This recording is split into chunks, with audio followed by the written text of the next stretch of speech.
Tony Blair has provoked a storm of criticism in the British media after making an apology of sorts for the invasion of Iraq in 2003. Some editorials saw it as a spin operation ahead of the publication of the Chilcot inquiry into the UK's role in the Iraq War. Others branded Blair's apology half-hearted, saying it will bring no comfort to families that lost their loved ones, adding that his words will not prevent the attempted genocide of minorities and the destruction of human rights in the region. The former British Prime Minister made his apology during an interview with CNN, in which he also admitted partial responsibility for the growth of Islamic State.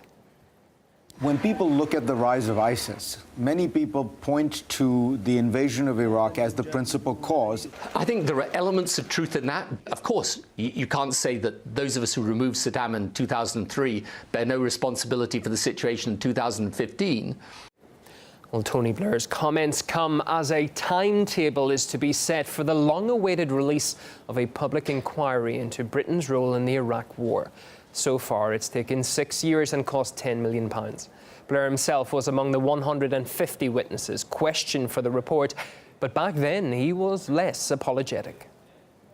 Well, this isn't about a lie or a conspiracy or a deceit or a deception. It's a decision. And no regrets. Responsibility, but not a regret for removing Saddam Hussein. I think he was Be quiet, please. The UK and the US claim Saddam Hussein possessed weapons of mass destruction to justify the war, something that was disputed at the time and later turned out to be false.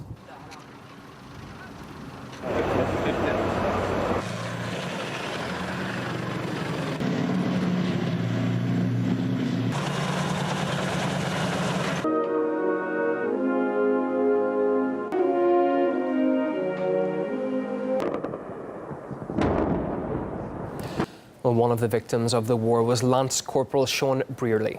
He was killed in a road accident that was blamed on poor equipment in 2003 during the invasion of Iraq. He was 28. The father of one had been serving in the army for 10 years. Well, I'm joined live now by Peter Brearley, Lance Corporal Sean Brearley's father. It's a pleasure to have you on the programme. Thank you for joining us. Mr. Blair has apologised for, quote, some of the mistakes made with respect to the war. What's your reaction to that? First of all, the apology came far too late. And the second thing is he apologised for something that which was a lie. He apologised for the poor intelligence that they had. They actually had good intelligence. They were told about the weapons of mass destruction. The inspectors wanted to wait a while because they hadn't found anything and they didn't think they would. But they decided a year before that they were going and they went on that day. Some have accused Mr. Blair of undergoing a spin operation ahead of the Chilcot report release, whenever that will be. Is that a sentiment you agree with?